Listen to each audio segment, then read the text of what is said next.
அந்த மாதிரி ஒரு சூழ்நிலையில் நம்ம அண்ணன் தம்பிகளாக எல்லாரும் வாழ்ந்துகிட்டு இருக்கிறோம்.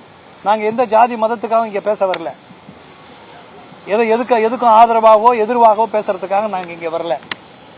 ஒரு இந்திய அரசியல் சாசனம் சொல்லுகிற மதச்சார்பற்ற ஒரு நாடு, ஒரு ஜனநாயக நாடு. இந்த நாட்டில் ஒரு பிரதமரே, ஒரு பொறுப்பு மிக்க தலைமையில் இருக்கிற பிரதமரே இப்படி பேசுவது எந்த விதத்தில் சரி?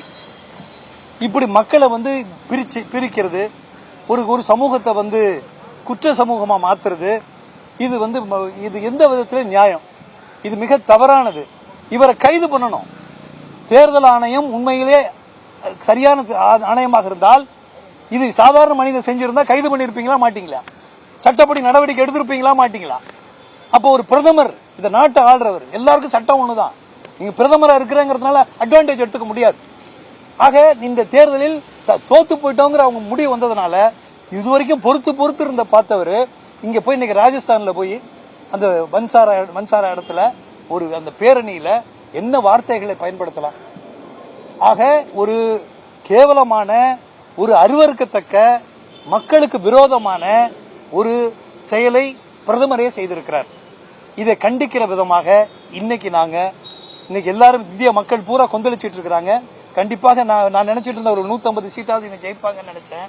இந்த நிகழ்வுக்கு பின்னால் ஏற்கனவே டெல்லியிலையும் அவங்க 1-2 சீட்டு ஜெயிப்பாங்கன்னு முதல்ல இருந்தது. இப்ப அரவிந்த் கெஜ்ரிவால் அவருடைய கைதுக்கு பின்னால் டெல்லியிலும் 7 சீட்டும் போயிருச்சு.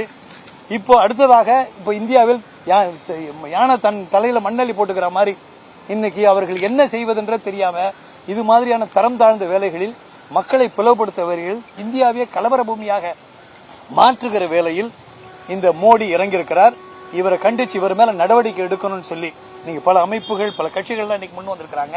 அந்த வகையில இன்னைக்கு தமிழக ஆம் ஆத்மியும் இந்த ஊழலில் கொளுத்து போயிருக்கிற, மதவெறி பிடித்து அலைகின்ற இந்த மத்திய அரசை, இந்த மோடியை கண்டித்து இன்னைக்கு சென்னை மாநகர பெருமாநகர ஆணையர் அவர்களை நேரடியாக அவங்க அலுவலகத்தையே சந்திச்சு அவர்கிட்ட மனு கொடுத்துருக்குறோம். தக்க நடவடிக்கை எடுப்பாங்க அப்படின்னு நாங்கள் எதிர்பார்க்கிறோம். கண்டிப்பாக இது எடுக்கணும். இல்லைன்னு சொன்னா இது நம்முடைய சந்ததிகளை மிக மோசமாக பாதிக்கும். இது ஒரு வெறி பிடிச்ச, மதவெறி பிடிச்ச நாடாக மாற்றுவதை நம்ம தடுக்கணுங்கிற நல்ல எண்ணத்துல நாங்க இதை இன்னைக்கு நாங்க கொடுத்துருக்கோம். கமிஷனர் இல்ல, அடுத்த அதிகாரிகளை மூத்த அதிகாரிகளை பார்த்து பேசிட்டோம். அதாவது எல்லாரும் கொடுத்துட்டு இருக்கிறாங்க. நாங்க தகுந்த எங்க இதுக்கு மேல எங்க அனுப்பணுமோ ஒப்பீனியனுக்கு அனுப்பி அடுத்த நடவடிக்கைகளை நாங்க எடுக்கிறோம்னு சொல்லி இருக்கிறாங்க. கண்டிப்பா அது வெயிட் பண்ணுவோம். இருந்தாலும் அதுக்கடையில நாங்களும் அடுத்தடுத்த கட்டங்கள்ல என்ன செய்யணுங்கிறத தேர்தல் ஆணையம் இப்போ பாஜக நோட்டீஸ் அளிச்சிருக்காங்க, விளக்கம் அளிக்க சொல்லி. வேற என்ன பண்ணணும்னு நினைக்கிறீங்க? அதாவது அவங்க அனுப்புற வேலையை பாருங்க. அவங்க தேர்தல் ஆணையத்தை நம்ம ஜனங்களே நம்பிக்கை இல்லை. நான் முதல்ல சொல்லிட்டேன், ஓட்டு போறதுல மக்களுக்கே நம்பிக்கை இல்லாம இருக்கிறான். அவன் போடுற ஓட்டு யாருக்கு போகுதுன்னு இல்லை. அப்ப தேர்தல் ஆணையமும் இன்னைக்கு ஒரு பேருக்காக, நாம்கே வாசம் சொல்லுவாங்க, ஒரு பேருக்காக ராகுல் காந்திக்கு அனுப்புறாங்களாம், கார்கேவுக்கும் அனுப்புறாங்களாம், இவருக்கு அனுப்புறாங்களாம். ஏன்பா இவர் பயன்படுத்திய வார்த்தைகள் என்ன? தேர்தல் பிரச்சாரங்கள் எல்லாருமே பல மாதிரி பேசுவாங்க, பலது கட்டங்கள் மீறது நிறைய நடந்திருக்கு.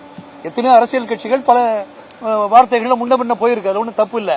ஆனால் அரசியல் சாசன சட்டத்துக்கு எதிராக, மக்கள் பிரதிநிதித்துவ சட்டத்துக்கு எதிராக, தேர்தல் ஆணையத்தின் விதிமுறைக்கே எதிராக ஒருவர் இந்தியாவில் ஒரு பிரதமராக இருந்த இந்திய வரலாற்றிலேயே ஒரு பிரதமர் இப்படி பேசியிருக்கிறார் என்றால் இது நாட்டை கொச்சைப்படுத்துகிறார், இந்தியாவில் உள்ள இந்துக்களையும் கொச்சைப்படுத்துகிறார், முஸ்லீம்களையும் கொச்சைப்படுத்துகிறார், மற்ற சமூக அத்தனை பேரையும்.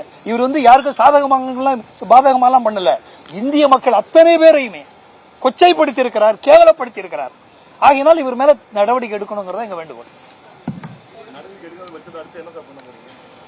என்னங்க, இந்தியனுடைய நாட்டின் உச்சபட்சமே உச்ச நீதிமன்றம் தான், நீதிமன்றங்கள் தான். அந்த நீதிமன்றத்தை நம்புறோம். ஜனநாயக முறைப்படி என்னென்ன வழிகளில் நாங்கள் எங்களுடைய வழிகளை நாங்கள் கொண்டு போக முடியுமோ, நாங்கள் மட்டும் இல்லை, மக்கள் நாங்கள் எல்லாருமே இது கொதித்து எழுதுறாங்க. இந்த தேர்தலில் அவர்களுக்கு மோசமான முடிவு வரப்போகிறது. சொல்றதுக்கு ஒன்றா வேடிக்கையா இருக்கலாம். இது வட சென்னை வட மாநிலங்கள் பூரா மாற்றங்கள் ஏற்பட்டு போச்சு. அதனால அடுத்தது என்ன செய்யணுங்கிறத நாங்கள் அடுத்த கட்ட முயற்சிகள் செய்யணும்.